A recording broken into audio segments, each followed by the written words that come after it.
Hey everybody, thank you for downloading episode 139 of We Got This with Mark and Hal. This episode was recorded live in New York City, but guess what? We're going to be live in just a couple weeks, Sunday, November 5th, 7 p.m. at the Moroccan in Los Angeles. We're going to have special guest Janet Varney, and we're sharing a double bill with our good friends over at Can I Pet Your Dog. This is the first time we've ever done a show in LA. We're super excited, and we want you to be there. So go get tickets. You can go to hallublin.com/live. And you'll find a link there to buy them. They're $15 in advance, or you can get them at the door, but they're $20 then. So if you're a deal hunter, get it right now. But first, please enjoy episode 139 of We Got This with Mark and Hal. Hello, I'm Hal Lublin. And I'm Mark Gagliardi. Since the dawn of humanity, one issue has gone unsettled. With the fate of the world in the balance, we're here to settle once and for all. Best classic Muppet movie. That's right. Don't worry, everyone. We got this. Podcast should have a theme song. Podcast should not have a theme song. Yes, they should. No, they shouldn't. They sound good. Yeah, but people are just going to skip past it. You know what? You're right. We got this. Hi, everybody. Thank you, Craig. Oh, I'm ruining everything. Show's over. That's it. Show's over. Thank you all for coming to the show. We are so excited about this. How many of you guys have heard our show before? All right. Thank you. A smattering. How many of you are Muppets fans? Yeah. Way better. I kind of was hoping that when we would look out this way at the house that it would look like the view from the Muppet Show stage, where it's just a lot of like feathers and fur kind of bouncing and flopping around. But you guys are all very attractive. Not that the Muppets aren't attractive. So today we are discussing what is the best of the original Muppet movies. Yes. The original 3 Muppet movies, and that is the Muppet Movie. Yep. The Great Muppet Caper. Correct. And the Muppets Take Manhattan. Got them all. But there are 4 chairs up here, as we cannot do this alone. We have brought with us some special guests. Hal, would you like to introduce the first of our special guests? Sure. The first of our special guests has been on the show twice before. He is one of the creative forces behind the Venture Brothers, our good buddy, Doc Hammer. Doc Hammer! Thank you. Hello. Welcome, Mark and Hal. Thanks, Doc. Our other special guest knows a thing or two about this, because she has for a long time been a Muppet performer. Over a dozen years on Sesame Street. She's also a Tony-nominated actor and a friend of ours, and we are very excited to hear her insights into this. Stephanie D'Abruzzo's here.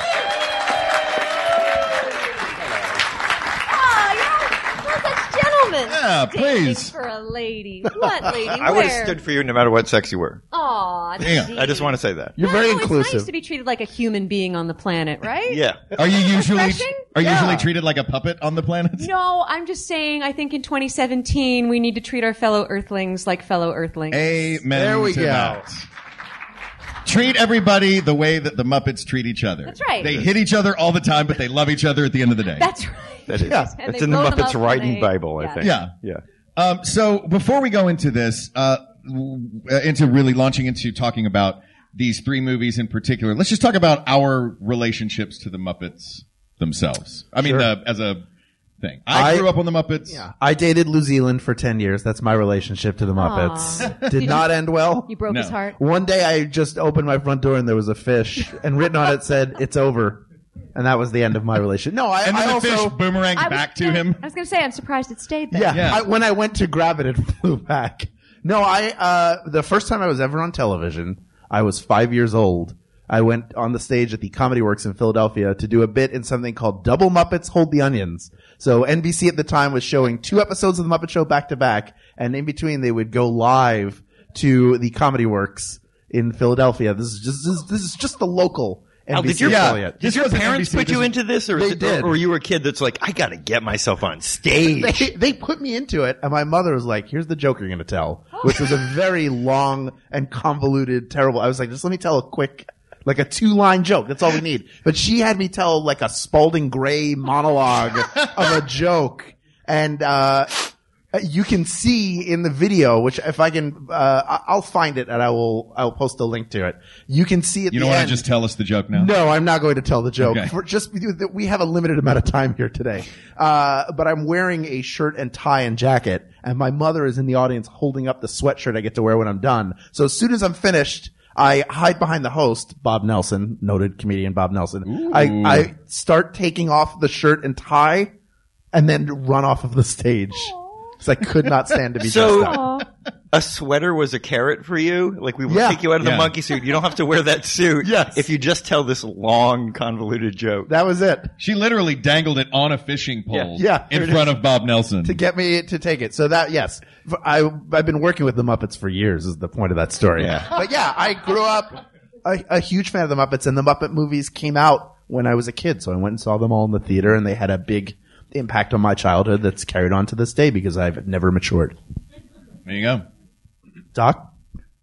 I just love the Muppets. I think somebody who doesn't love the Muppets might be evil. I haven't done the chart of like what dictates true evil. Sociopathy, all these kind of things.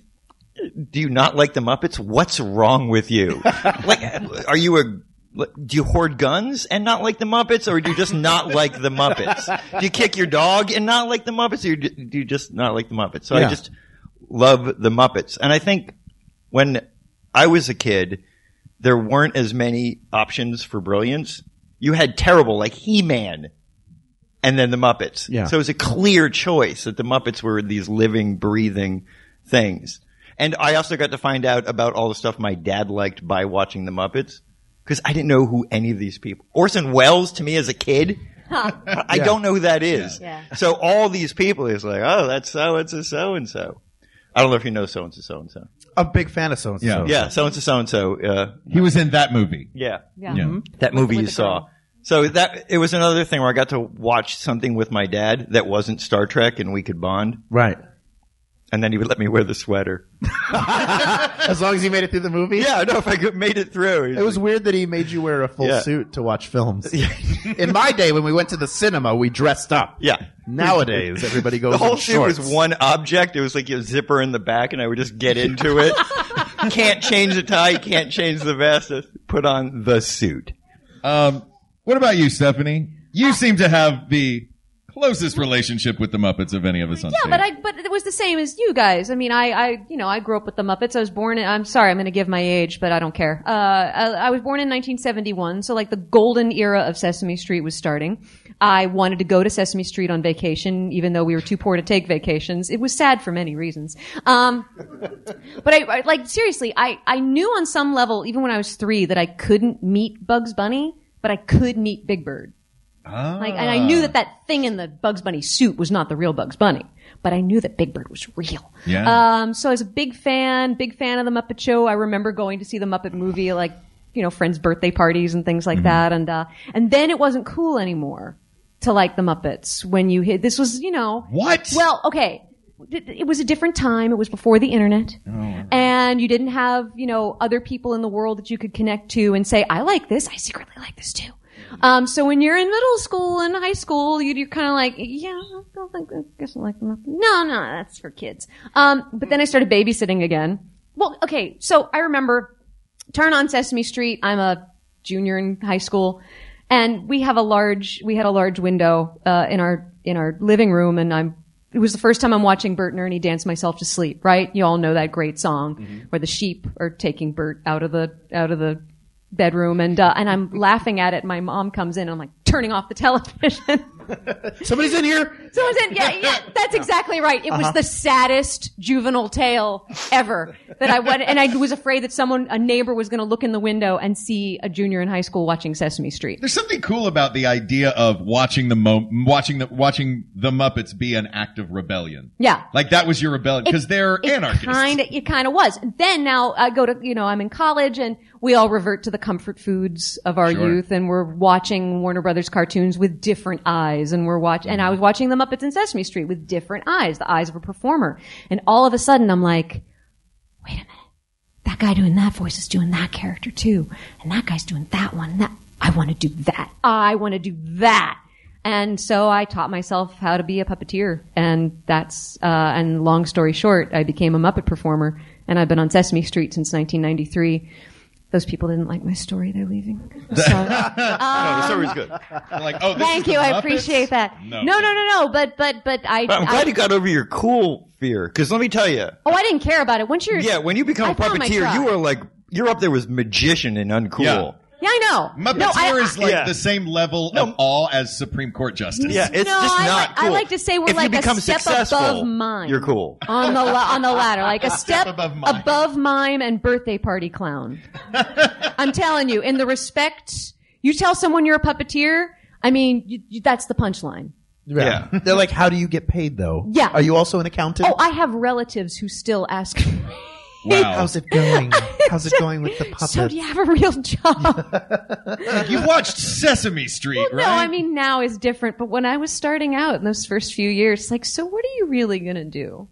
Because it's not something that, for me, it was Yeah. a different way of performing. It was a way, and for me especially, it was a way to perform all the characters I wanted to play without it mattering what I looked like, without it mattering how much I weighed or how tall I was or what gender I was or what species I was. I have played teapots and sheep and tomatoes and letters and numbers and everything in between and penguins, and so many cows and so many chickens. I have played so many chickens. And it's really freeing as a performer to not have any limitations. No one is looking at your headshot and saying, yeah, she can't play that pig. Do you have a favorite character that you've played on Sesame Street? Well, I just started playing Prairie Dawn.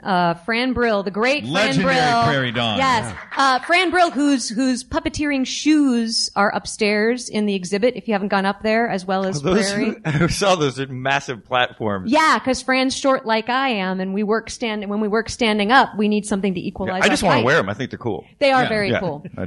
They're rocking. So I started doing Prairie recently, but there was a character that appeared on an episode of Elmo's World in the late 90s. And, Elmo would talk to, if he was thinking about shoes today, he would talk to a shoe. If he was thinking about plants, he would talk to a plant. And he was thinking about jackets. And there was this little pink jacket. And with a little hood, with a little fur-trimmed hood, and the eyes were on the hood, and the sleeves went, and the zipper went up and down, and you'd move the hood up and down to make the mouth move. And the little jacket talked like this. I said, you want to talk to a jacket? I got sleeves and I keep a couple pockets to keep tissues in.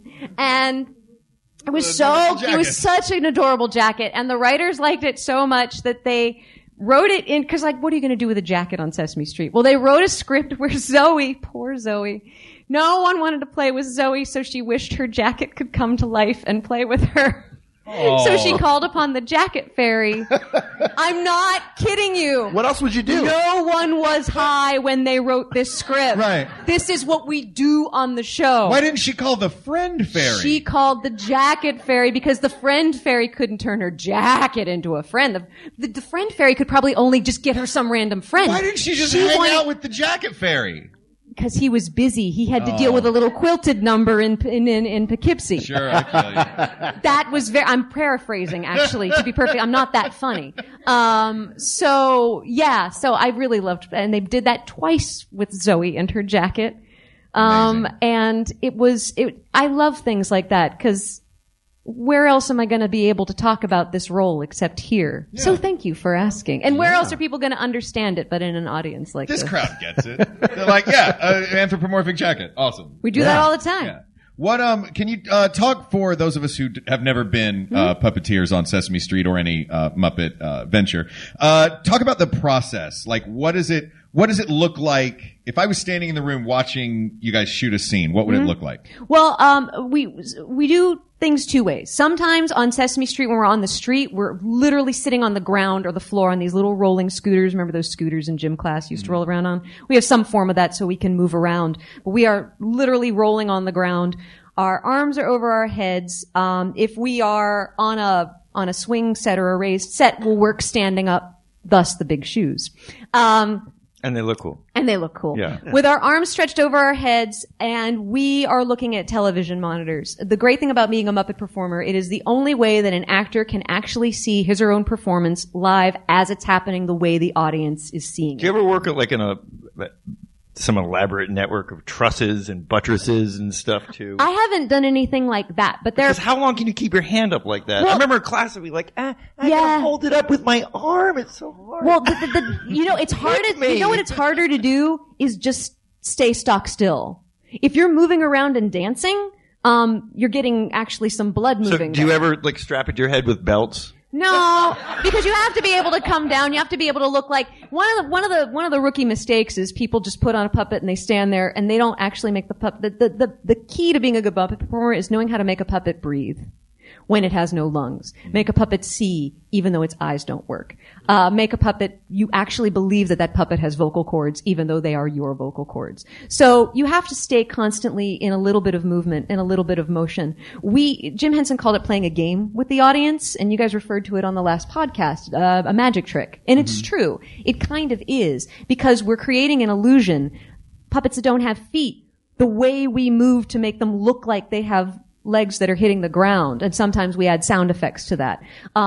The way we'll do a double take to make it seem like that puppet is, has eyes that move. There are people who swear that Miss Piggy used to bat her eyelashes at Kermit, but her eyelids never had a mechanism to them. I am one of those people, and you just blew my mind. Because it's an angles game. The reason why we look at angles game. We look at a monitor so we can see the camera. Mm-hmm. And then what we're able to do, we can look straight into the camera by, and it's hard because when we move to our right, it's camera left. I was just going to ask. It's not a mirror. Like performing puppetry in front of a mirror. No. So you have years to learn to have that be second nature. So then, if you look at that lens directly and you're staring right in it, then you look like a millimeter up from that. Suddenly that puppet seems thoughtful.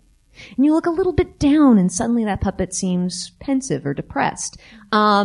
And it's the angles of Miss Piggy sort of tilting her head at Kermit or doing this little like sweeping thing or doing those things that she'd do with her body.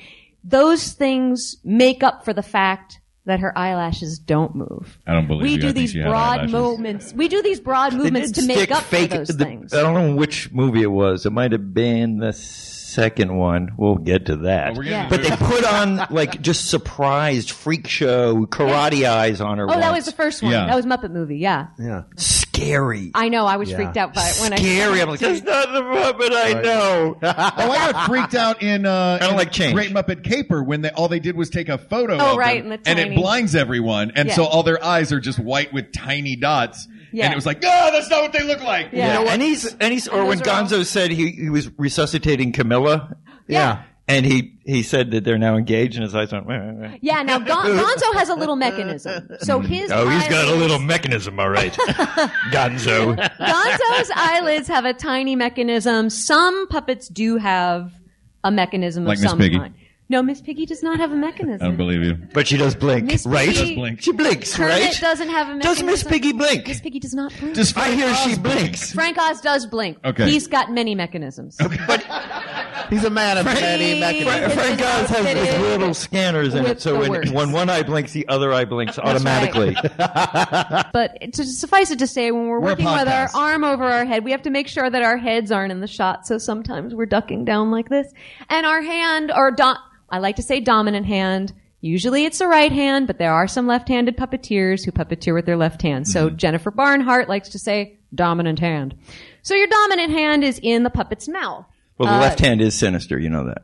Well, that's a she should have podcast had for another time. She should have had that removed in grade school and then use the correct hand. That's right. Or the right hand. Well, it's interesting because it's one of the reasons why many Muppets are left-handed.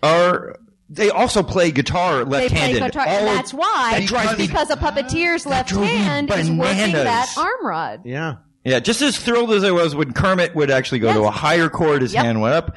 I was pretty thrilled with that. Yes. Yeah. But they all played left-handed. Yeah, because if your right hand's doing the mouth work, your left hand is manipulating either the arm rod or, in the case of Cookie Monster or Fozzie Bear or in what we call a live hand puppet, they are physically in like a glove where you can then pick up something. And they're right-handed. And then do you play a a masseuse afterwards with people just doing this all day and stuff? Stretching is important. Stretching is really important. Yeah. Because it's not just people say, oh, your hand must get tired. It's your forearm, it's your shoulder, it's your neck. There have been puppeteers who What about these sciatica. babies right here? What about the old thighs? Well, if you're Get down to a horse stance. saying if you're rolling around on the and ground. you're on your knees. And we try not to do knees. Try not to do that. But You on don't wear knee Sesame, if we're pads? like scooting ourselves across the floor, yeah, your legs get tired. I like that you I did. No, we try not to do knees. Like, it's always, all these things have been worked out years before. Yeah. No, people have ruined themselves doing this. Well, because so we don't go down on our knees you're anymore. young, so you don't know. Oh, that's what I like to look like. I'm just saying, I am old enough to know people who have said,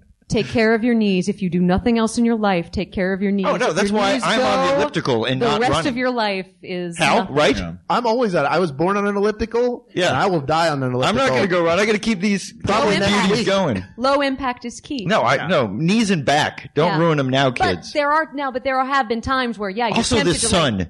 Yeah. I know this is off Me topic, too. but stay out of the sun. Absolutely. It's bad for your skin. It's bad for your skin. I And have it's hot. 8 parasols. I'm not kidding you. Yeah. Yeah. That's, No. I'm and not then you use them all at once, like a big parasol bouquet that you carry around. Are you like the penguin where you have some that hypnotize people and some that shoot like smoke at No, them? mine are really boring. Some you can use in the rain.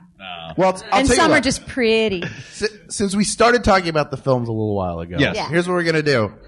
Thanks, Hal. A little. I try to jump in. I'm doing my best. I like to think of myself as the Kermit of this panel, Wow. trying to keep it together, Impressive. but also hopelessly going to fail, which I love. We're discussing, as we said, the first 3 Muppet films. I know that there are people who, when they heard it, was like, it's clearly Muppets from space. Somebody actually said that. And other people are like, Muppet Treasure Island. What about Muppet Christmas Carol? We're only doing the 3 for which Jim Henson was alive and working as a puppeteer.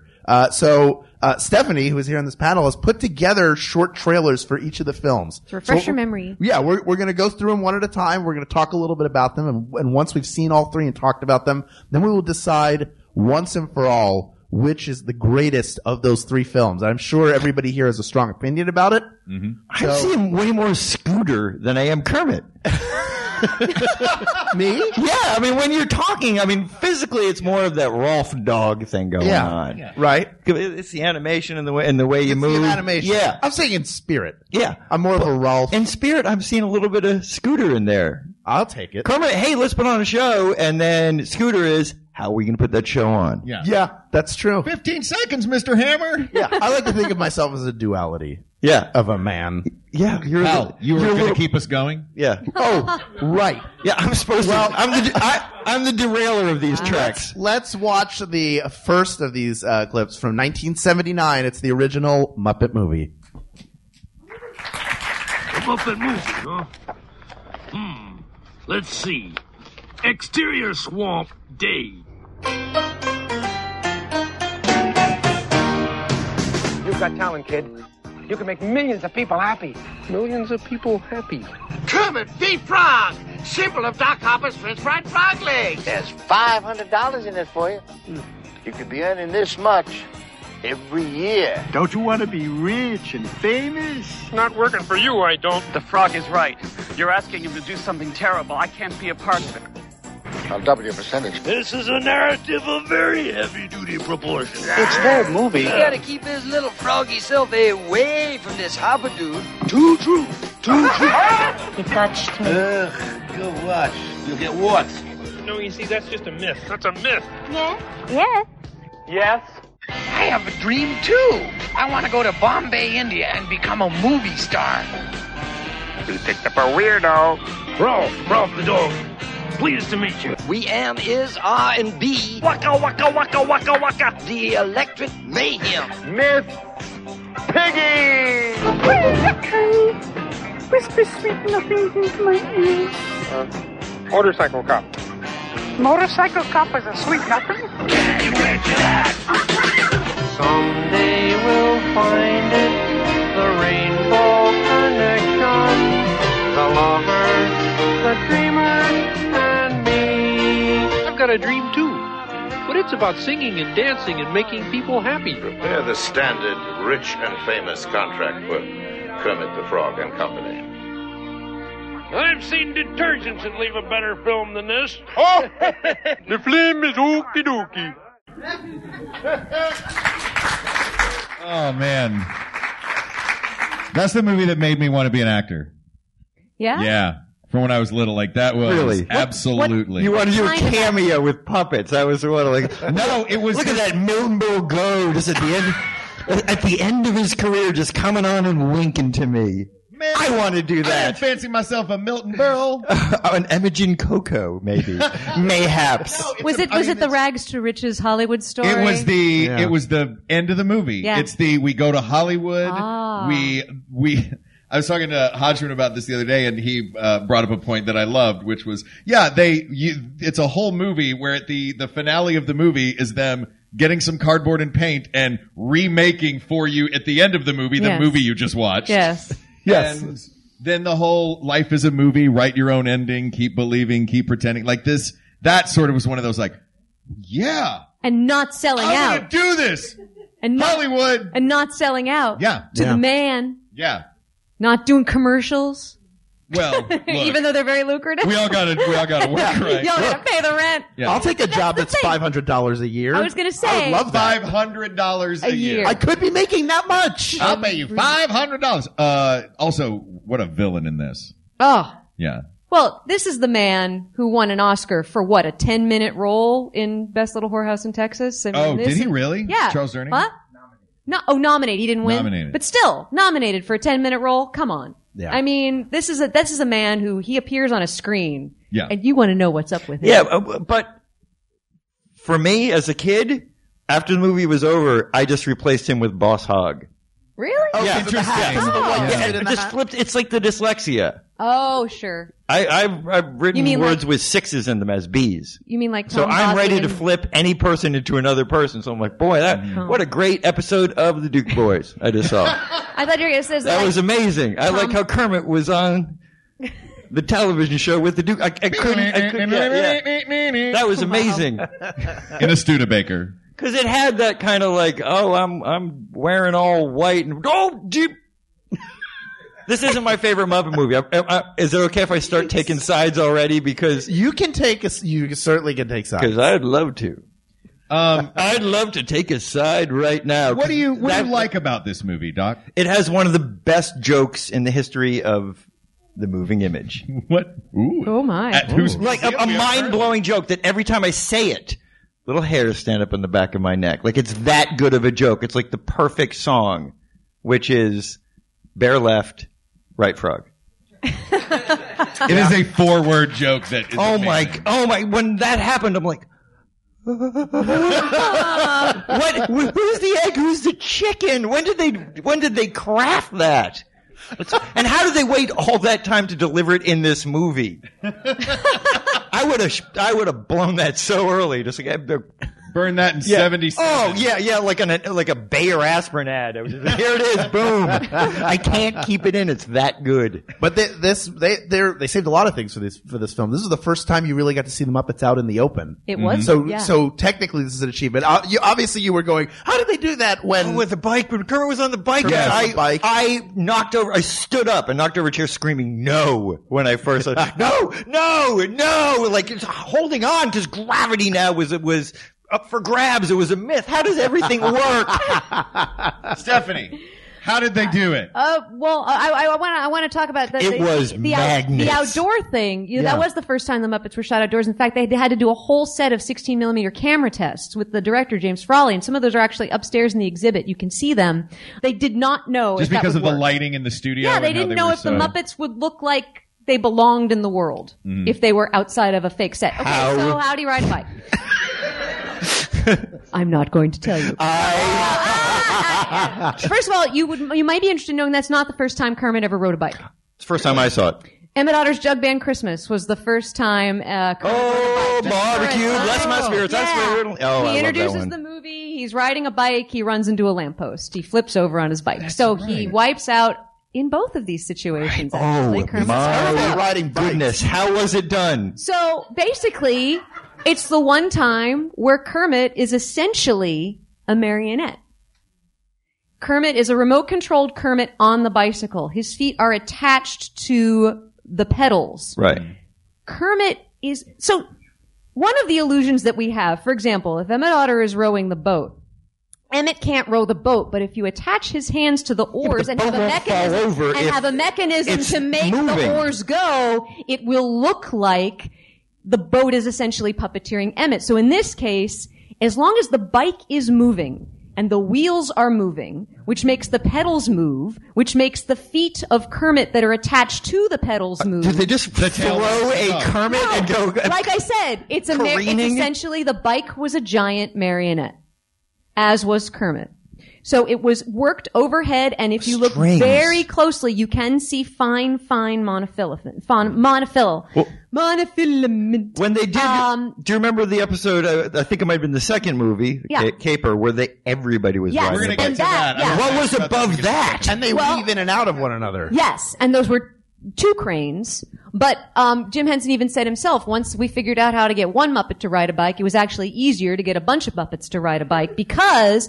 And it's just the genius, being able to disguise a rod between the hub of the wheels that connects one bike to another bike. So if you'll notice, they're staggered When you in see their like a formation. vaudeville show and it's like a bunch of mannequins, but they've all got the cane. And if you look really closely at Muppet Caper, the front wheel of one bike is attached to the back wheel of another bike is attached. So it's like almost like a daisy chain of bicycles, which then was not only some of it run from overhead, it was being towed by a giant tricycle way in the foreground that you can't really see because there are a lot of other kids and stuff riding their bicycles along the side of it. Like Muppet guy No, on the Brian tricycle? Henson was one of the people driving one of Did tricycles. he have that? Was he dressed like Sweet Pea or whatever? No, Sweetums? Sweetums, yeah. It was just whatever. Sweet Pea was Popeye. Oh, Popeye Baby. Popeye Baby with no legs. Let's talk about some Speaking more of no great legs. things that we love about this original Muppet movie. The music. The music, Oh, yeah. Paul Williams. Paul Williams' right? music in the original Muppet movie. Yeah. Yeah. We did there's been, at 54 Below in New York City, there have been a couple of evenings that have been put together of Muppet music sung by various. Max Crumb did that. That's right. And I've done a few of those nights, and essentially the one thing that's, we're basically doing the entire Muppet movie soundtrack, because every song from the Muppet movie is sung. Like, not everything from all the movies or Sesame Street are represented. What are the big hits in that? Rainbow Connection, clearly. Yes. Right. Monster hit. Moving right along. Moving right along. Oh, right. Can you picture that? Is the introduction. I do not like that song. I love. Oh, it's a great song. Yeah. Anytime the Dr. Teeth band played, first of all, I don't like music in films. I'm that guy. Just in general? Or kissing. What? What? I'm like an 8-year-old. Yeah, I can't handle it. I would say that, like, musicals, I turn them down. I'm like, stop with this singing. It's barely moving the narrative forward, and it's like everybody knows the lyrics suddenly. You know and, what like, I do for a band. living? Yeah.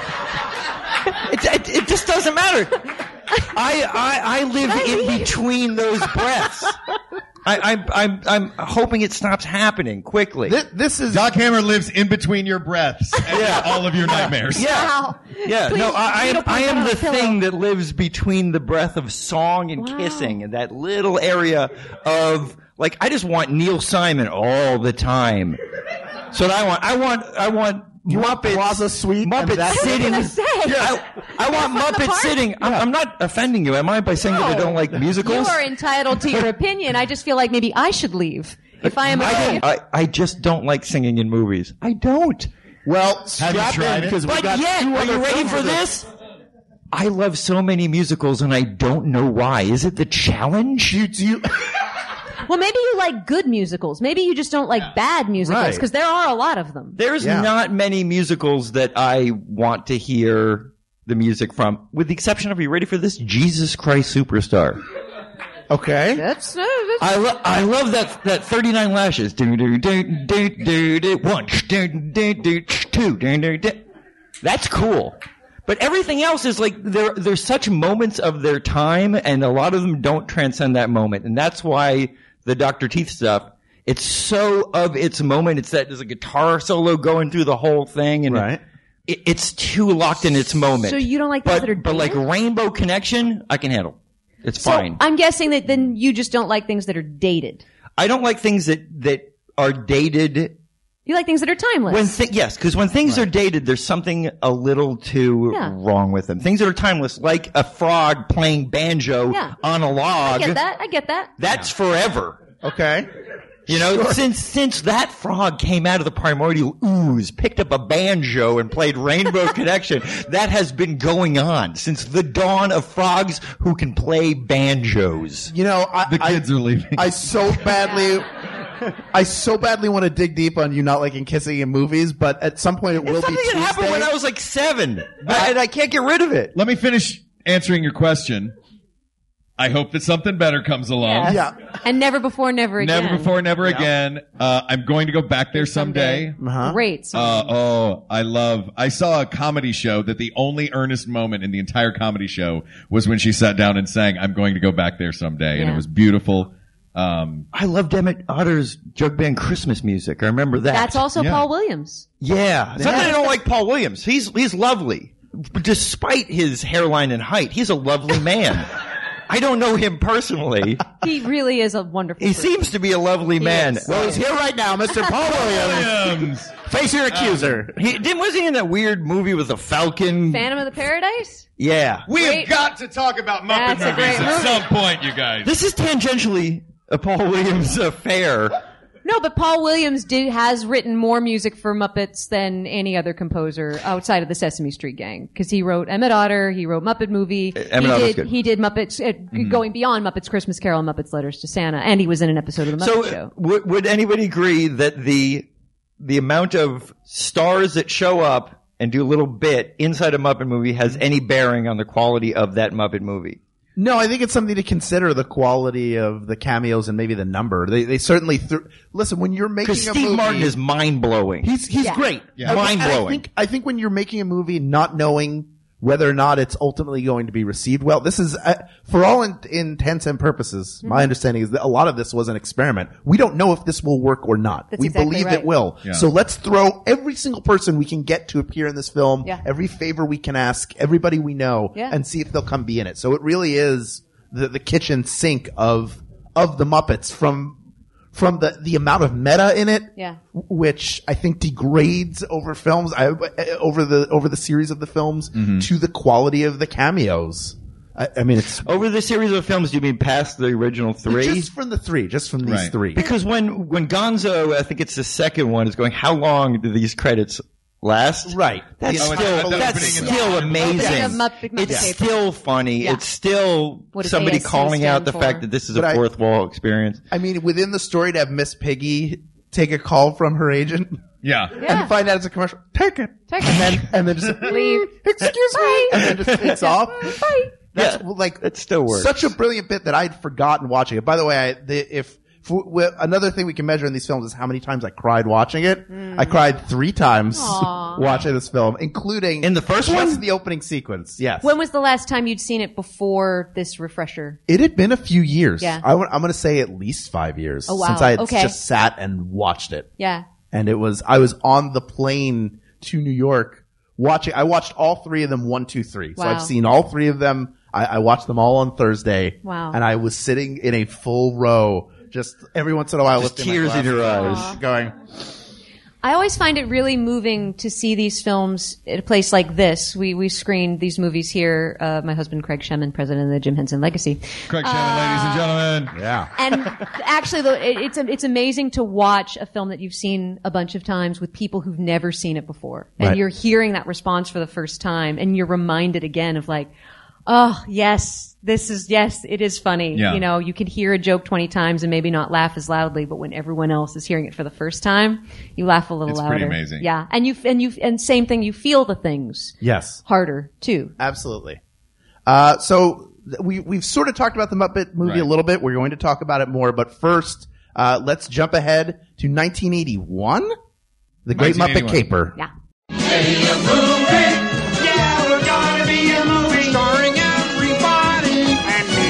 Blessed Queen of London Rob. And we'll catch those jewel thieves for you. We're actually in Great Britain. We'll never get to England now. Places where you can park your carcasses. The Happiness Hotel. I'd hate to see what the sad one looks like. We'll be right here.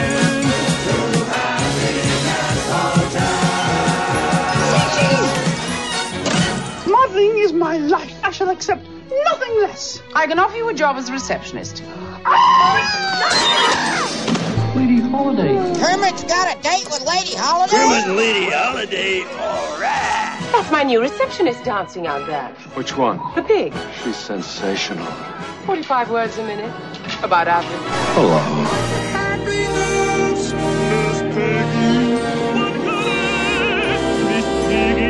Your dancing partner happens to be a jewel thief. What do you think of that? He's a frog, isn't he? Yes.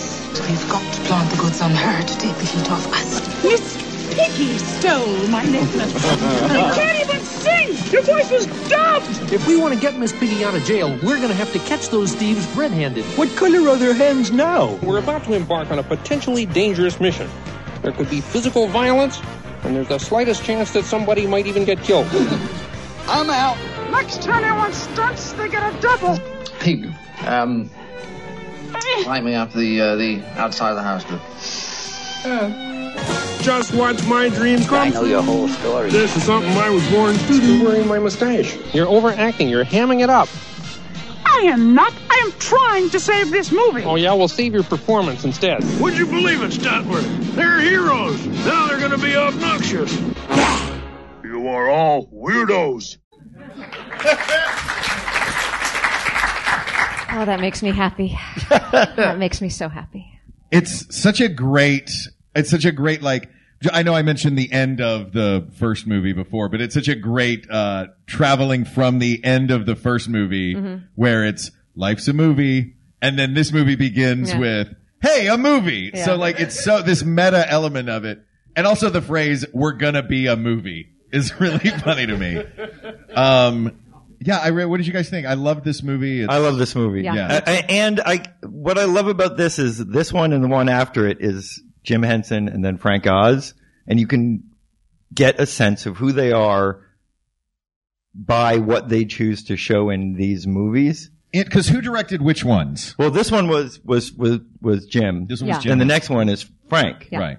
And there's so much, like Frank's movie, you get a sense of like, you can actually remove the Muppets and have real people do it and it would be the same movie. But Jim's movie, the Muppets seem so much more integral to the movie. Yeah. You know what I mean? It couldn't be anybody but the Muppets. Could not be anybody but, and they also each, I don't know their relationship personally, but there is such beauty in the way they do each other's things that I can't imagine it was anything but deep, deep respect. And you can get it from these two movies, which is why I like these two movies more, because Your Turn, My Turn. Right. And not that terrible, like, Shatner, Nimoy, Your Turn, My Turn. But really, like, this is what I see, and this is what you see. There's something beautiful about it. Let's talk about some moments in this one, or things in this one that... Did Paul Williams do the music for this one as well? No, this was Joe Raposo. This was Joe Raposo. And the first time it happens was nominated for an Oscar for Best Song. That is the first time it happened. It's the longest song in the film. That's with the dance break and everything. Yes. Yeah, and it's glorious. Yeah, what do you guys like? I liked it because, you know, when you watch it when you're young, you get like all the stuff you want, like, oh, this could be actually cool. And I did like costume dramas. I know I didn't like singing and kissing. Loved costume dramas. Loved them. Like if My Fair Lady had no kissing, no singing, best movie I've ever seen. There's no hands kissing down in My the Fair best Lady. movie I've ever seen. There's no kissing in My Fair Lady. They never kiss. Well, Pickering and Higgins but they do like to sing. A gentle manly peck in between them.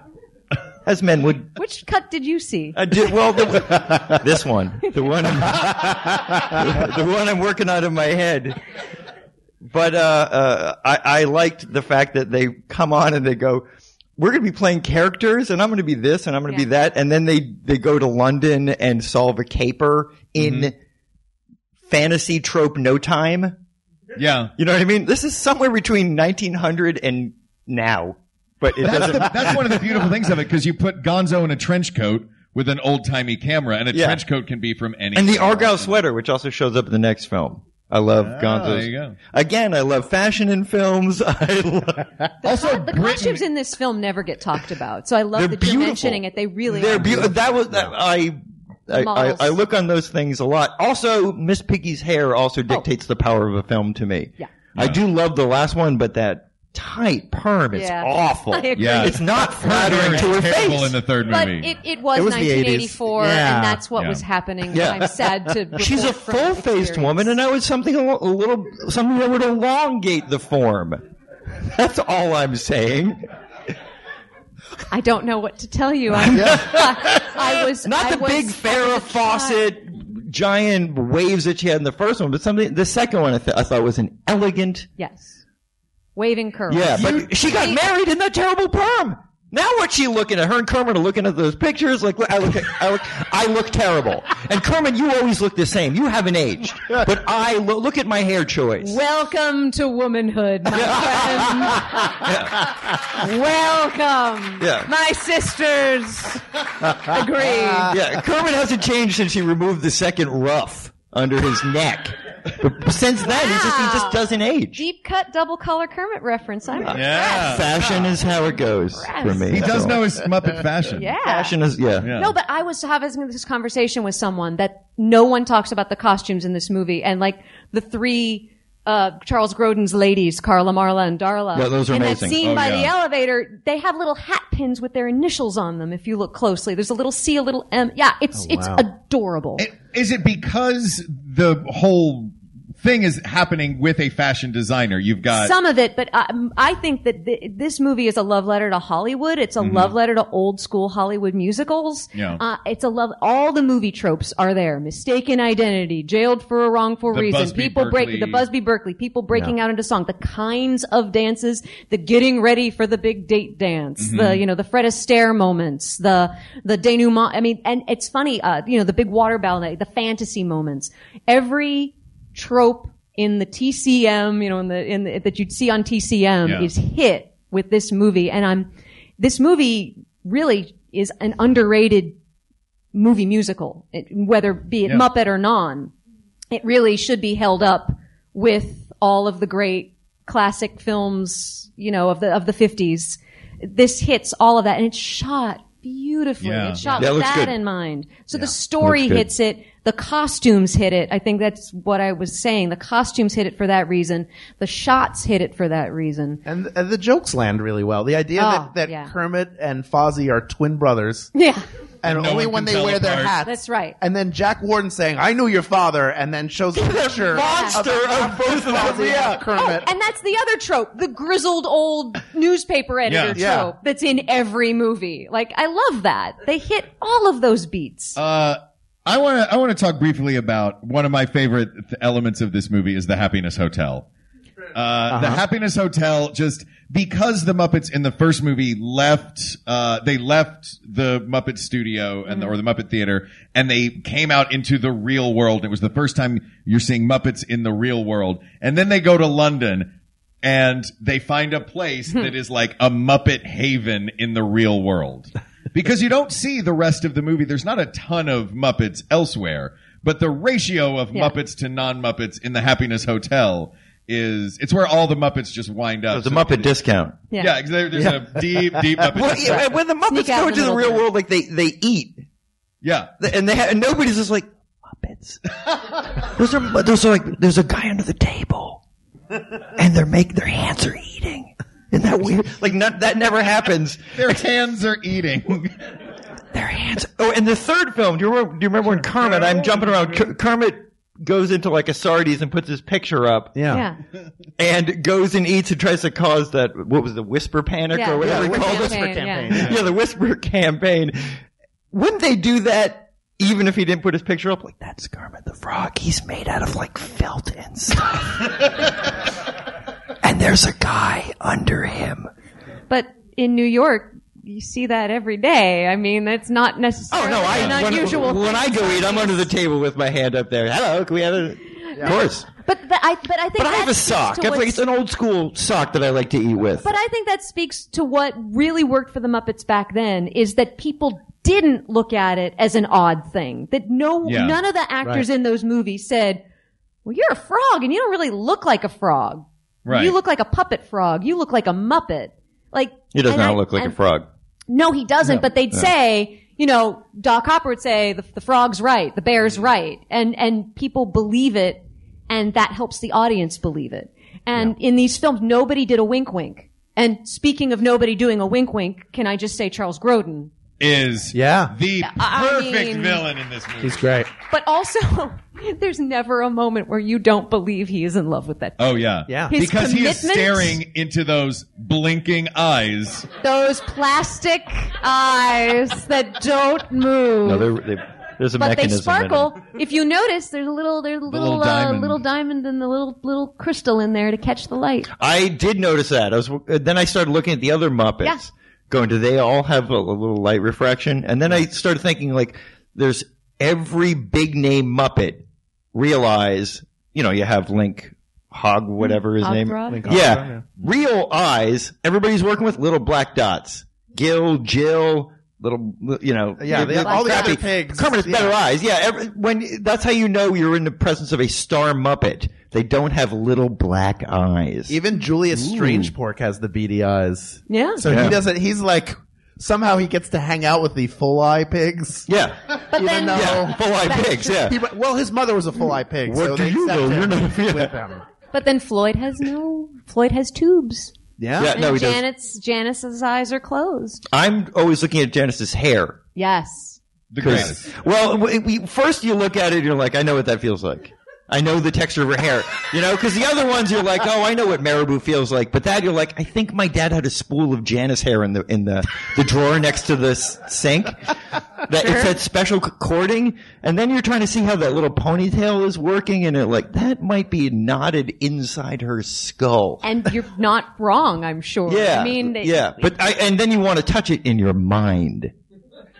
By the way, speaking of Janice, she has another one of my favorite bits in that film, which is every time there's group Walla and they die down, she's finishing a terrible truth about herself that she's been like they're talking about a plan and she's like, well, one time in college, man. Yeah, I think in the third one she's talking about doing nudity in a scene. It's the second one. Look, buddy, I don't pose for anyone, even if it is artistic. Yeah. This movie had my favorite joke in it, also of the Electric Mayhem, and it's when they're playing the Happiness Hotel song, and Dr. Teeth and the Electric Mayhem take a musical break, and Animal's just going wild on the drums, and Kermit turns to Floyd and says, "Oh, wow, your drummer seems really angry." And Floyd goes, "Yeah, it's because he's missing the Rembrandt exhibit at the National Gallery." And you just hear Animal from off-screen correct him, Renoir! Like, that joke to me is sublime. Should we go check out the third the third movie? Sure. From 1984, The Muppets Take Manhattan. Together again. Let's go to Broadway! It's good to be together again. And we've got a show that we think you're going to want to produce on Broadway. And it opens with a great number. It goes like this. You can't take no for an answer. We're going to get this show on Broadway. Can't take no for an Well, I'll be on Broadway tomorrow. Songs, dances, shootings. That Kermit, what you were doing? I don't know. We failed, okay? We tried and we failed. We do depend on him too much. Like he feels too responsible for us. We've had some job offers. They're kind of out of town. We go bye-bye. We still believe in the show. I'm going to get them back. I'm going to sell that show, and we're all going to be on Broadway. It's totally today, yet tremendously timeless, and I am giving you first look-see because we're like family. It's dancing, it's music, it's potatoes. My name's Jenny. I'm Kermit. Hi, Kermit. I'm a frog. Oh, Kermit. You gave Jenny the huggies? My frog turned on me. I care! Well, I care too! Well, why don't you say so? I just did! Little dumpy dum-dum.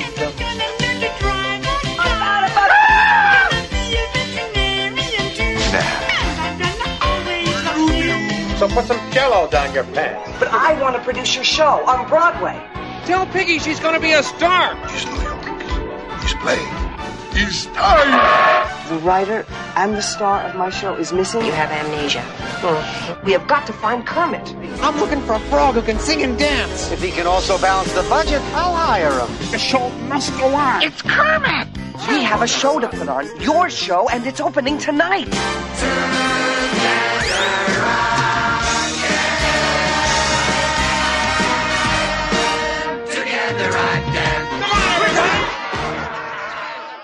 Yeah. If the second movie was a love letter to old Hollywood, this one feels like a love letter to New York City.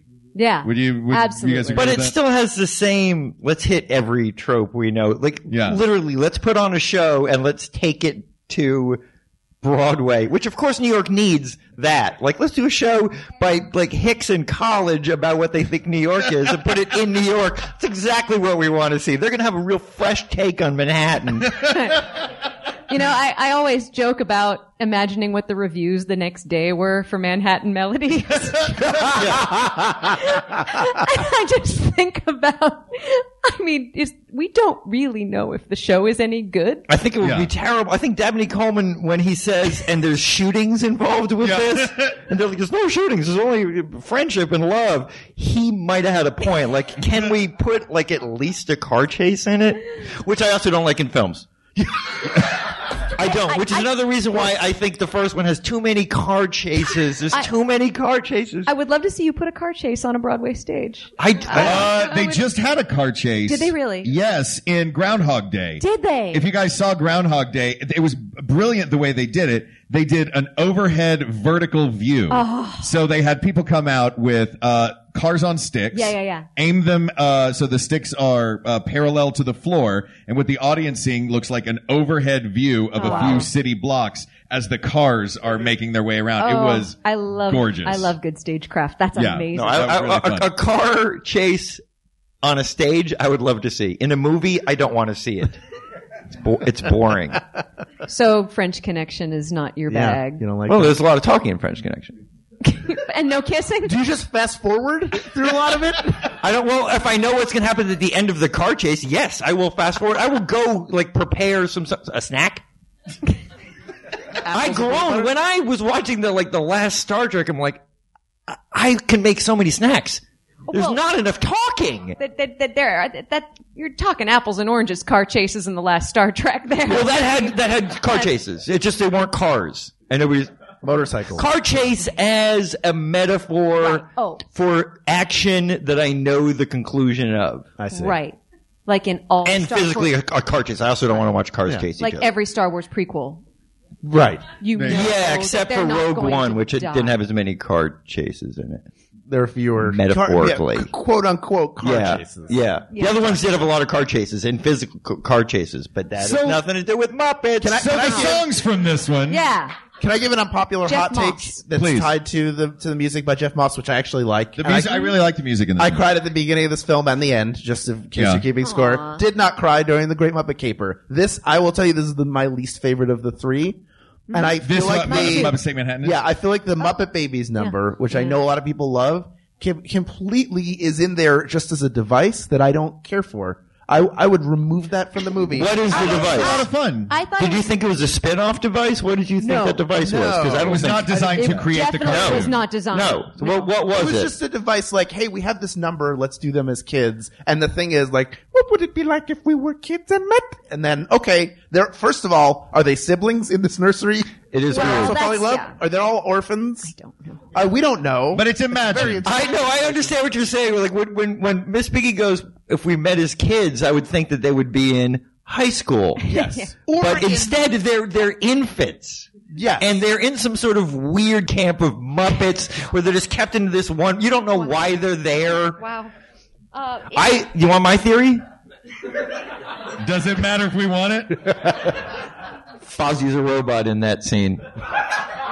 He's a robot, and he's the overlords put him in the Muppet Babies in this movie. Put him in to monitor the other Muppets because it's a breeding facility.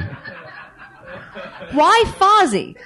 Why him and not any of the others? No one suspects the bear. What about Fozzie in the Muppet Babies number? Because Fozzie's funny, and no one's ever going to be like, oh, the comedian little bear is a machine sent by the overlords to watch the breeding facility.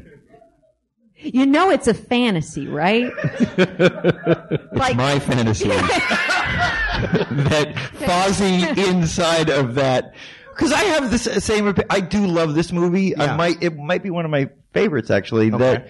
But I also, not just because it's singing, which I don't like, I also have this kind of squeamishness to baby talk songs and that weird fantasy. Yet, are you going to say that Kermit isn't adorable? And then if you're sitting there, just go, oh, he's so cute. They're adorable. I love the song. I don't dislike the piece. It just feels like it doesn't fit there. Stephanie? Yeah, well, it's more, I think my problem with it is cute, and for what it is, within the movie, it's what it wrought upon the world that I have a problem with. Oh, Muppet Babies? Well, not just Muppet Babies. Remember, there was Flintstones Babies and Scooby-Doo Babies and all those other baby shows that came in the 80s. You're Nine Mile too on Elm young. Street Babies. You don't remember. I remember them. You're young. I'd like to think so. Okay, good. No, you just look so fresh-faced. Well, it's staying out of the sun. Drink virgin blood There and you go. baby blood, which is virgin blood. I'd Learn like to that point on that Goop. out. That's wonderful. Yeah, that's how I keep this yes. young pallor. Also, stay out of the sun. Yes, stay out of the sun.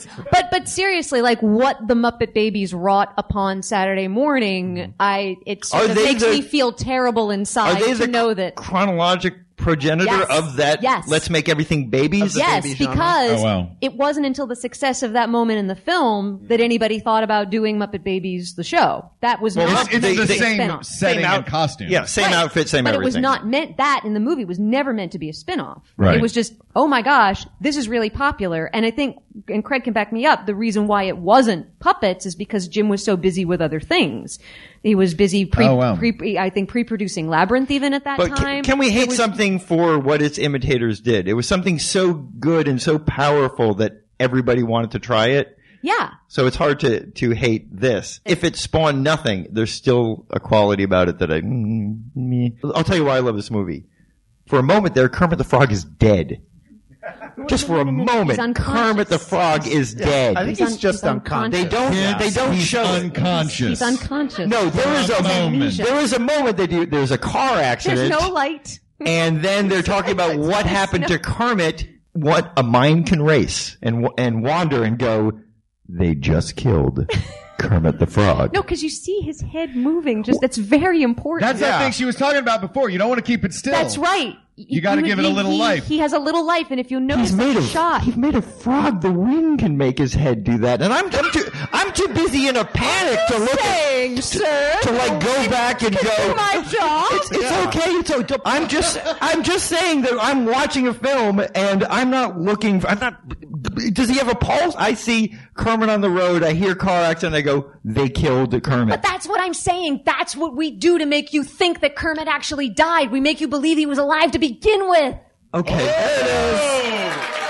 Thank you. That's it. I hear a car crash and I see a Kermit lying on the street. I'm not going over there and get a heartbeat on Kermit. I'm a kid watching this and I go, well, Kermit the Frog is dead. Till they resolve it. Temporarily unconscious. Yeah. This is it was to give him the biggest trope in the world, which is amnesia, where he starts working with other frogs, which I remember loving when I first saw it. I have to go work with frogs. He's finally home with these kind of muted color frogs who work in advertising. And it felt like so good to Jill, Phil. Yeah. Jill. Yeah. Before Kermit was this isolated thing in my head, sure, there was a Robin and those kind of things. But the fact that there might be a town of frogs and they worked in advertising, it made me feel good. And when Kermit went and became a part of that, I'm like, I think Kermit is home. I don't think he should go back into musicals. I think he should stay with these people. Don't like musicals. Marry Jill. Isn't it interesting that the first movie, Kermit spends his whole life running away from doing commercial work for the man, but then in the third movie, he's working in advertising. He becomes an ad man. Yeah. And they all go back to college in the third film. The first thing they do is graduating from college. Yes.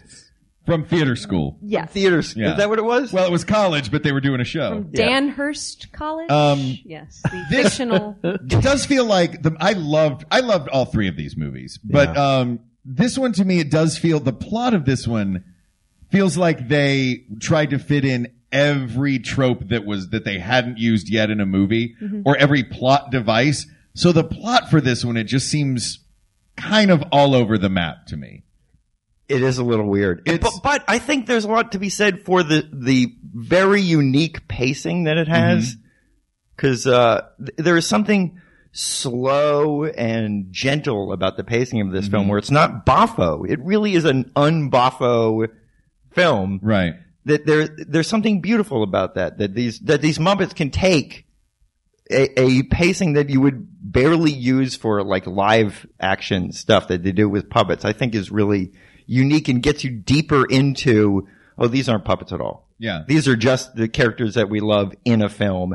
And Kermit's acting in this, like the actual Jim Henson's acting is over the top good. Yeah. If that was just Jim, you would go, this guy's a really great actor. You know, and I think the one problem with Muppets that I have is that people always see Muppets first and then performing second. Yeah. And it's not as good for the performers because people are no longer wowed by the magic trick. And it's hard to be great in those things, but Jim Henson and Frank Oz were really good actors. This movie shows it, I think, more than the other ones. I think there's on the idea of these characters and this acting too. One thing that's great about this movie for me is that there are such sad moments in it. Like when this group gets split up, not ultimately, but when they fail early on in the movie. And they're like, well, this is not going to happen, and everyone goes their separate ways. They go because Kermit yells at them. Yeah. Kermit tells them that like he can't solve all their problems. Yeah, they're leaving to help him to take the burden off of him, and because it's they genuinely sad. It's genuine. When you saw this movie, yes, did you see it when it came out? Yes. Yeah. So did that color your interpretation of it? Because when you saw the first one, you were much younger, and Muppets were a really powerful thing. But when you saw this one, did that have any color to why you don't think it's as brilliant as the first two? It felt dark to me, and it felt like Kermit turning and yelling at them and then going, sorry, I snapped. Like, that was just a weird moment that didn't feel antithetical, but I guess I have my idea of what the Muppets are to me, and it did not feel like that. It felt like I don't want to see them fight in that way and see them have to split up. The scene with where Rolf goes and is running a kennel or working at a kennel, which is it's a great scene. His interaction, James Coco. Yeah, his interaction with James Coco, especially, was like, "Are you going to write that down?" And Rolf just points at his head to indicate that he's got a steel trap memory. Yeah, it is. Really down. Great, but even that becomes dark as soon as James Coco leaves, and all the dogs are like, fresh meat! Yeah, they start hazing the actual dog. And they want to be let out of the cages, and there's an odd turn where Rolf is in charge, and then he's howling with. It's a very, it's super sad. They all have, I love the idea that as a group, that these friends are stronger together than they ever will be apart. And that's a great idea. Yeah. I had that's the most important. That was where I was but it gets aiming so with sad. that. I wanted everybody to never speak to each other again. I might be a monster. Because I didn't have that reaction at all. I was like, well, Rolf seems to have a really good job. Like everybody got real jobs. Gonzo was working with six chickens? Doing a stunt show. Yeah, like he's gonna go back on the road after that's his dream job. Surrounded by chickens. Kermit is working with frogs. I think the fourth movie should have been just them living separate lives. Darker. What a Robert Altman film. Where you get to Sam the Eagle's divorce. Like, run that out. Right. Yeah, I mean, I could say something and I'm not going to. No. I mean, I think that dark place you're talking about is where the last series went.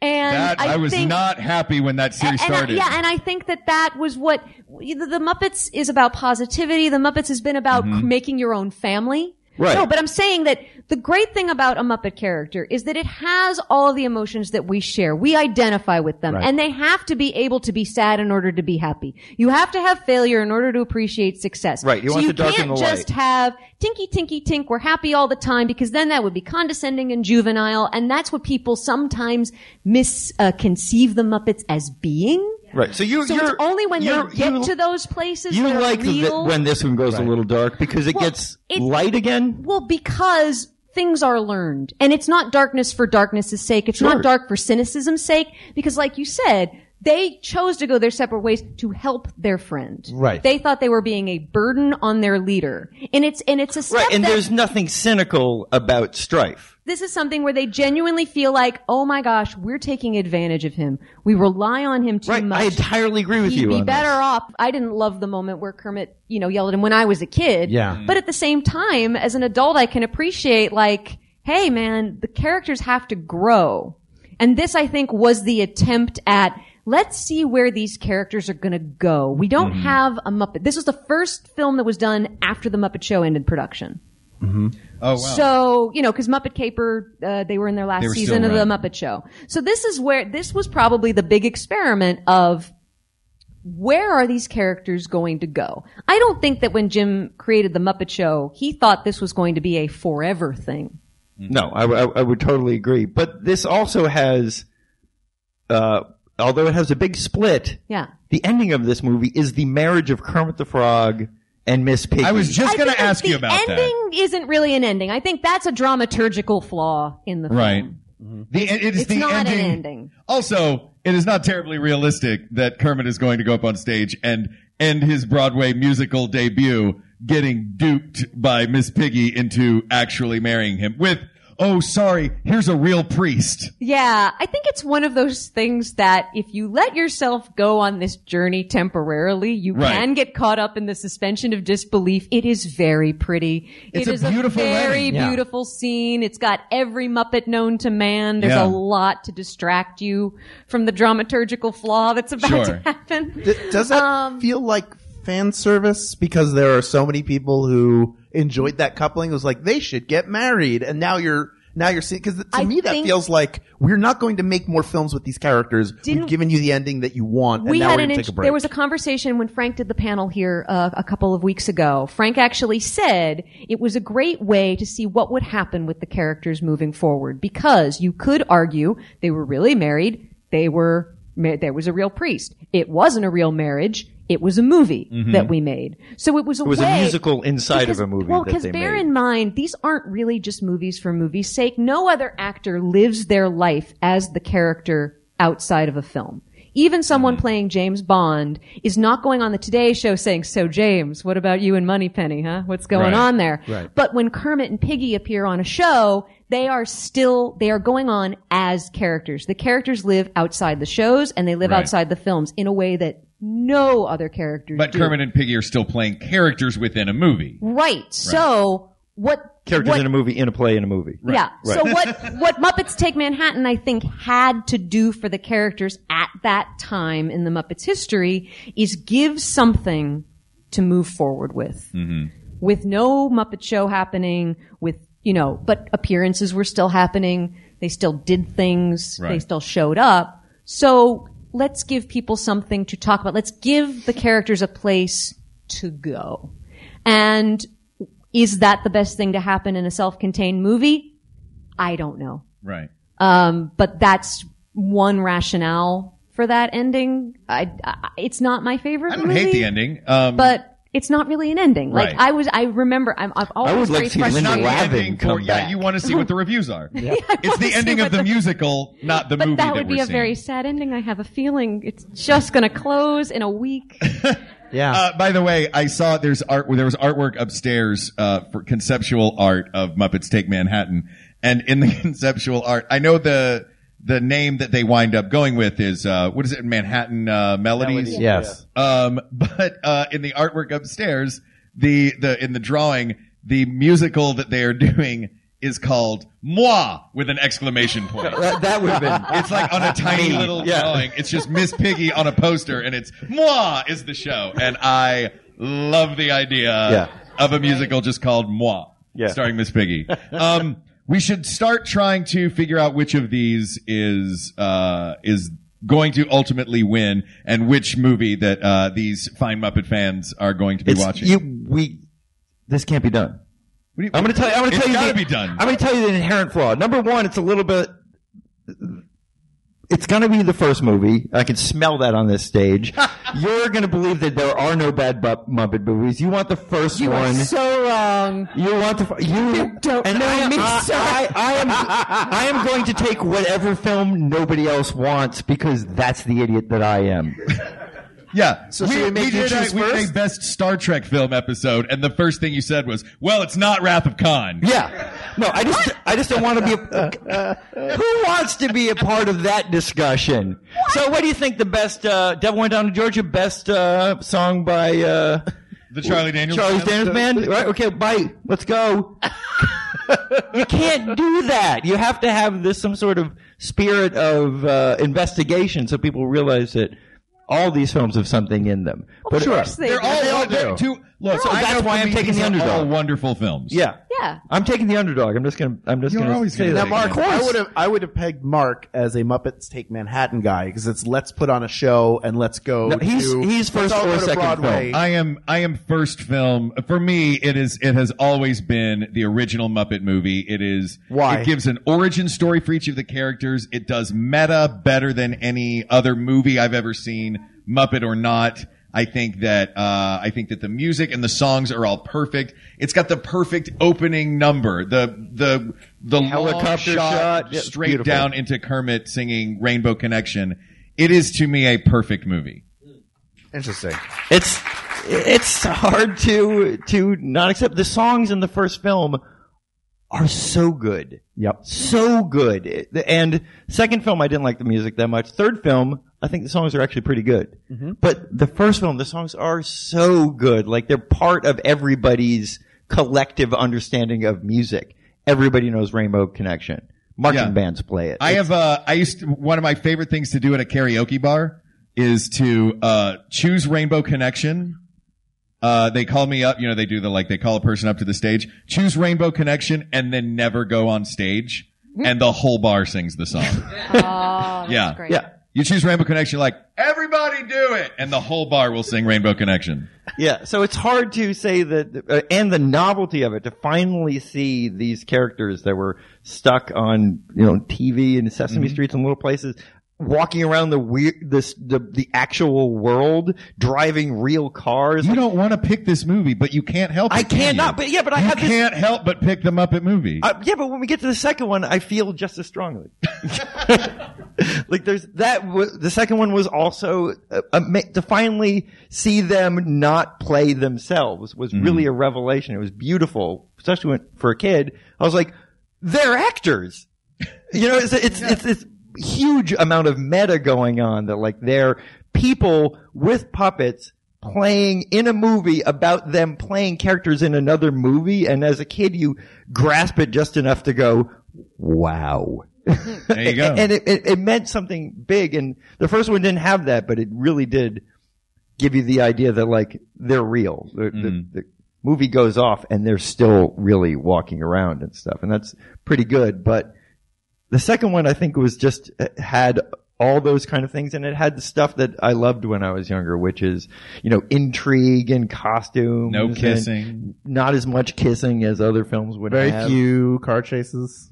Car chase. The first one had a lot of car chasing. But now, you got, okay. There was a lot of, physical car chasing. We're going down the line here. If you have to pick one, you've got to pick one. You're picking the second film as your... You think is the best. You think that The Great Muppet Caper is the best of the three. I just want to know what you think the underdog would have been. Yeah. Muppets Take Manhattan. I really think Muppet Takes Manhattan is the underdog because the novelty was, all the things had kind of been done in these first two, but yet I really love Muppets Take Manhattan. I think it is underrated as just a successful musical film that people don't really talk about. And when I was discussing this with people, they were like, "Oh, Muppet Treasure Island and stuff."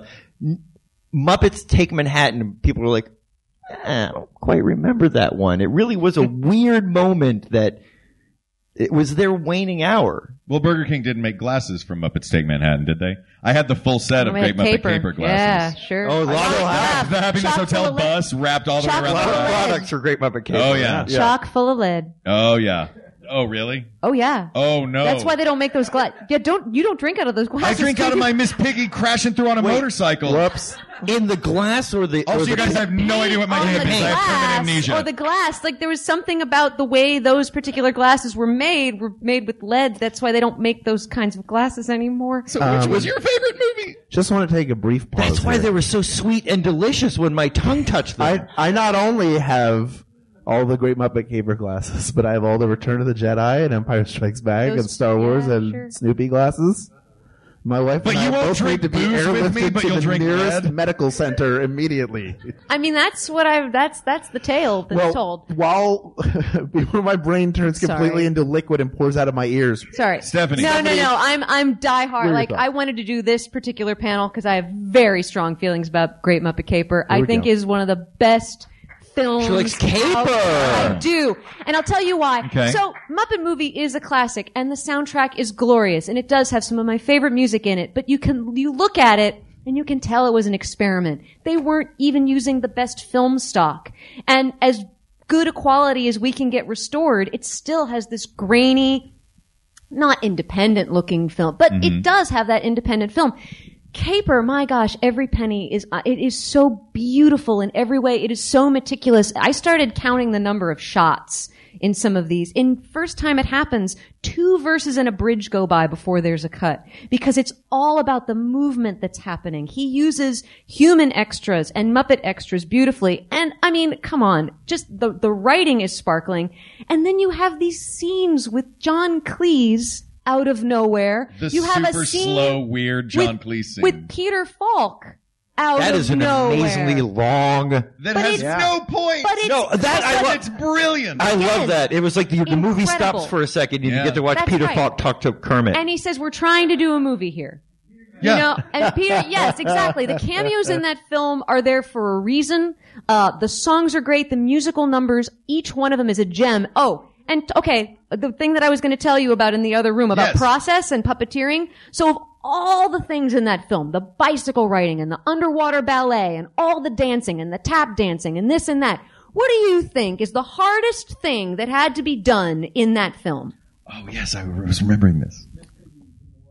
No, I mean, bending it's the hard. bars? These They are, filmed it no, backwards, these right? things are all difficult. Wait, wasn't the bending bars in the third one? No, that's the how second one. she She's escapes breaking from out of prison. jail. No, but she also bends the bars in front. Oh, Hey, yes, yes. piggy, hey, Yes, sexy yes. piggy. Hardest thing for Yes. the hardest thing for a performer to do for a Muppet. Kermit putting on pants in Steppin' Out with a Star. Oh. Steppin' Out with a Star looks like it's the easiest number in the world because it's just 3 Muppets. There's a mirror in there. There are so many shots in that film. Kermit is on a drill. They move the film backwards so the Kermit can get the hat on his head.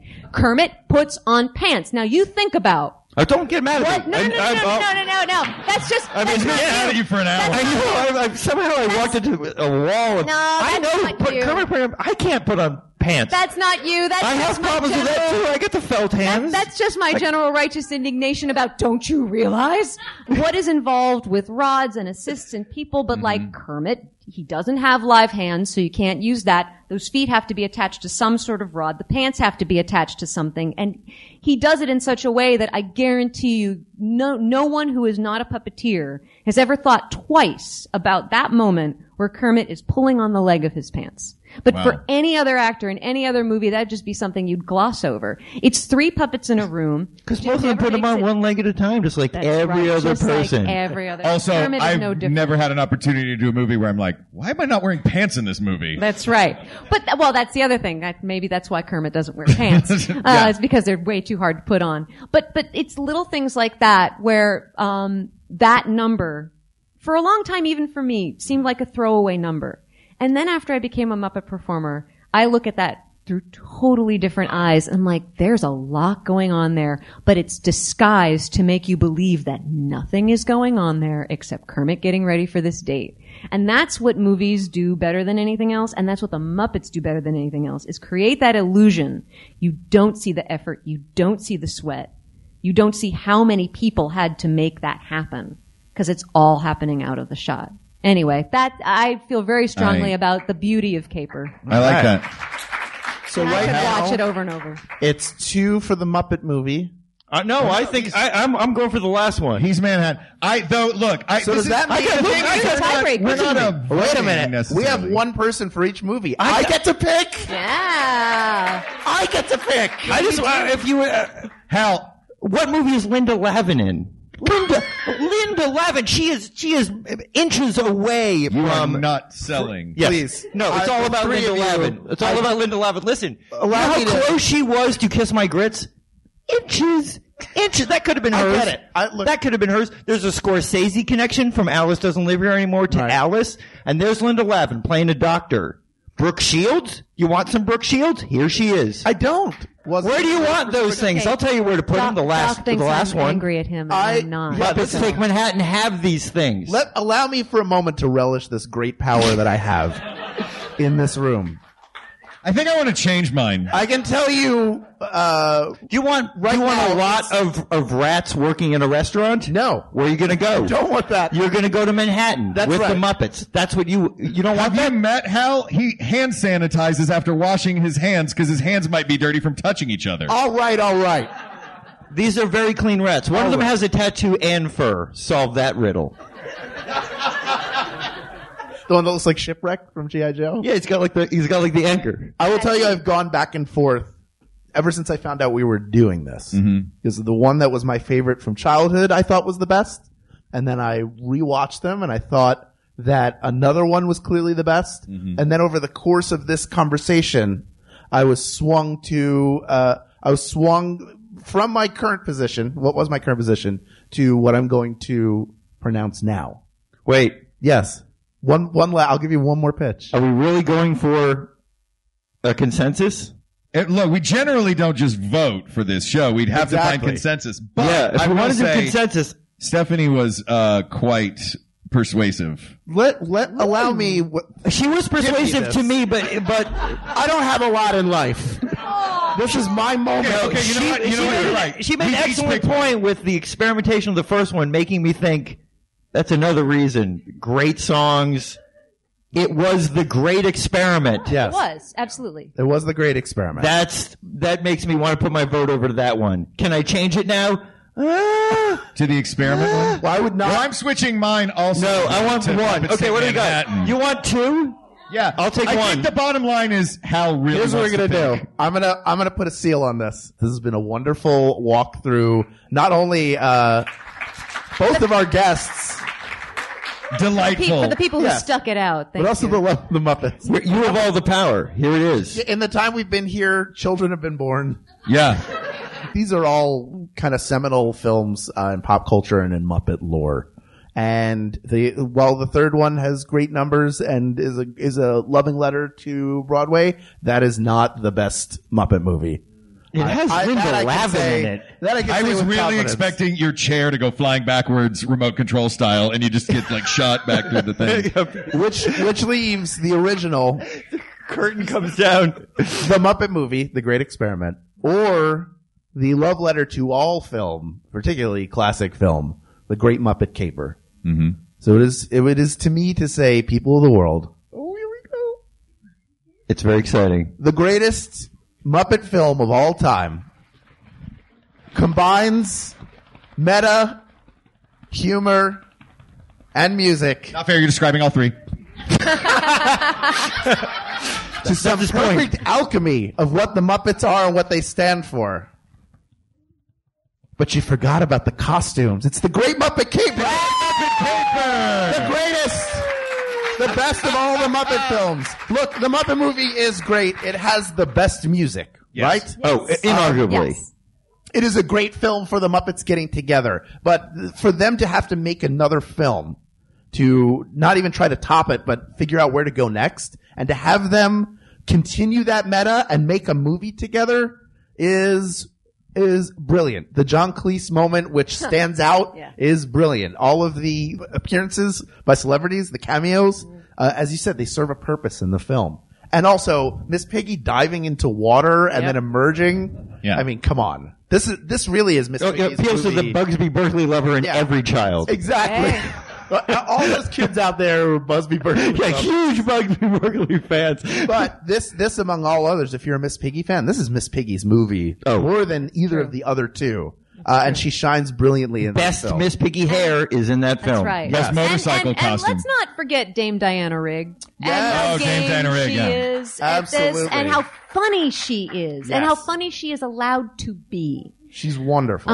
It's very in fact, I can't think of a female actress in any of the other Muppet movies with a role that large. Yeah, Linda Lavin. Oh, I'm sorry. But her role isn't as large as Dame Diana Rigg. You know what I mean? Like, she's a cameo, and Diana Rigg is playing a major character. Yeah, but Linda Lavin was. Well, I know. She was Alice. Of course she was. Of course she was. And she worked with the late great Vic Tayback. I will always remember. Kiss My Grits. Kiss My Grits. Yep. Mel.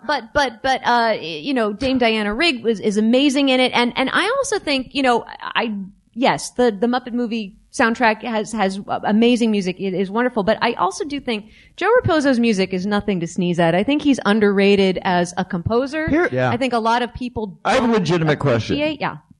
Because the Muppets do a great job of staying away from pop culture. They create their own culture. Yes, they do. And their jokes are based entirely on characters. It's something that you have to not just respect, but worship. Yes. Not a single Nixon joke. Where's the Beef was spoken in Muppets Take Manhattan. Yes, it was. Was that a weird little slip? I think it predates the Clara I Feller want ads. it to so much. I think those ads started in 84. I think there's a reason why. You think it's Where's the Beef particularly? Yeah, I think it's a. I'm going to let it slide because I love those commercials. Well, of course, who doesn't love those but commercials? if you watch it now, it's the one time it happens and it's that moment of like, yeah, no, did you're right. they really?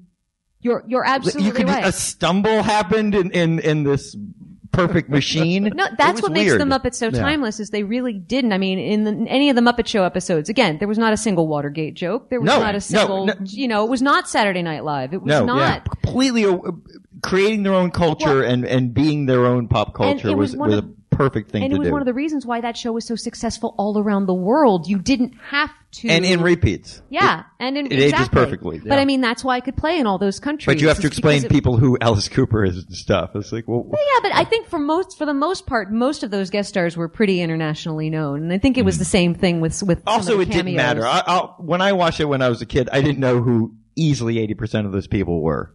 Right. And but that's how you learned. It didn't matter. I did not care. Right, but isn't that how you learned? Well, I don't need to. Who they were? My James Coco education is not important, Like, well, now you know. Go out and find more Jimmy Coco movies. Well, that doesn't matter. The point is that I did not care. And when somebody on who I was like, oh my God, Steve Martin is on, then you care so much.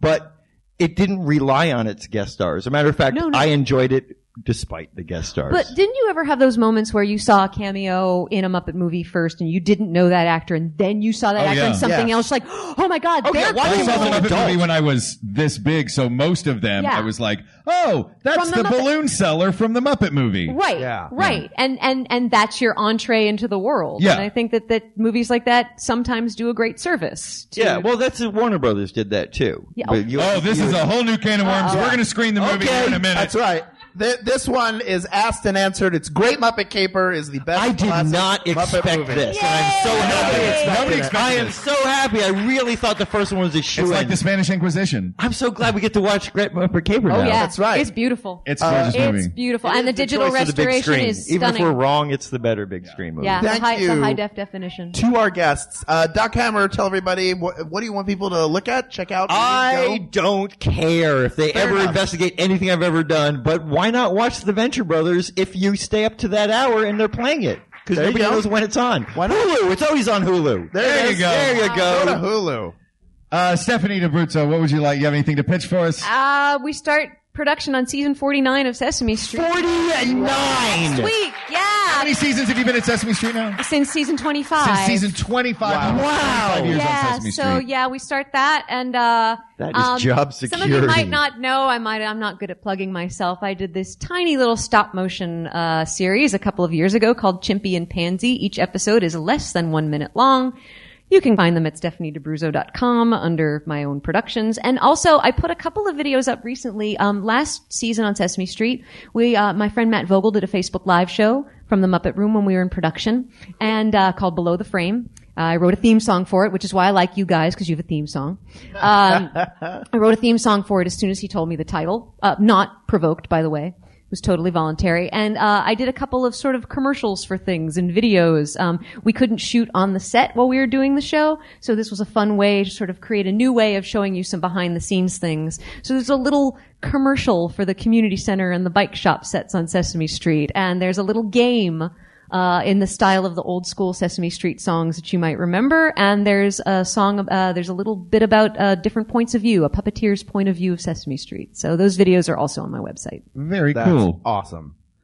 Thank you to Craig Shemin, president of the Jim Henson Legacy. Amen. And the Museum of the Moving Image for hosting us and screening and all of the wonderful things. Check out the exhibit here. And if you're listening to this and you're in New York City, go to Astoria and check out Museum of the Moving Image. It's amazing. It is amazing. It's an incredible place. I didn't even know it was Amazing here. This is incredible. I want to come back. And if you have a topic that you would like us to solve for you, you can email us at wegotThisPodcast@gmail.com, or you can go to facebook.com/groups/wegotThisPodcast. Or you can reach out to us on Twitter at We Got This Tweets, or check out the Maximum Fun subreddit. Thanks as always to our musicians, Jonathan Dinerstein and Mike Furman, for our score and theme song respectively. Thank you to our producer Ken Plume right there in the front row.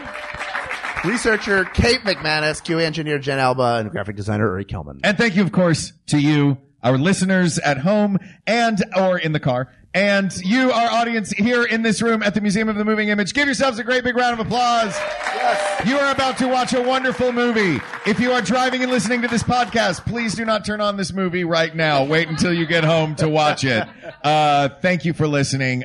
We love you all. For Hal Lublin, I'm Mark Gagliardi. For Mark Gagliardi, I'm Hal Lublin. And don't worry, everybody. We got this. We got this. Thanks, everybody. Roll it. Hello, I'm Carrie Poppy. And I'm Ross Blotcher, hosts of MaximumFun.org's Ono, Ross, and Carrie. We wanted to tell you the good news that our podcast is now weekly. Yeah, weekly. On Ono, Ross, and Carrie, we don't make extraordinary claims. We investigate them. We go undercover with fringe religious groups, investigate paranormal claims, and participate in pseudoscientific medical treatments, and report our findings to you. In a time where alternative facts reign supreme, we cut through the murky spin to give you the real deal on topics like UFOs, the anti-vaccination movement, Scientology, and even apocalyptic churches. We're even undercover for some very exciting investigations right now. Well, not right now. Yeah, that would be unwise. That's Ono, Ross, and Carrie at MaximumFun.org. We show up so you don't have to. The Dead Pilot Society podcast brings you hilarious comedy pilots that were never made, featuring actors like Aubrey Plaza, Andy Richter, Paul F. Tompkins, John Hodgman, Adam Scott, Molly Shannon, Busy Phillips, Tom Lennon, Anna Camp, Laurie Metcalf, Felicia Day, Michael Ian Black, Adam Savage, Paul Scheer, Ben Schwartz, Skylar Aston, Mae Whitman, Josh Molina, Ben Feldman, Nicole Byer, Jason Ritter, Sarah Chalk, Steve Agee, Jane Levy, Allison Tolman, Danielle Nicolette, Casey Wilson, Anna Ortiz, Lorraine Newman, June Diane Raphael, Kieran Shipka, Ed Week, Zach Knight, and Carrie Kenny Silver, John Ross Bowie, Jamie Denbo, Janet Varney, Alessandra Torres, Summer, Ellen Ross, Matt Gorley, and many more. Listen at MaximumFun.org, iTunes, or wherever you download podcasts. MaximumFun.org. Comedy and culture. Artist owned. Listener supported.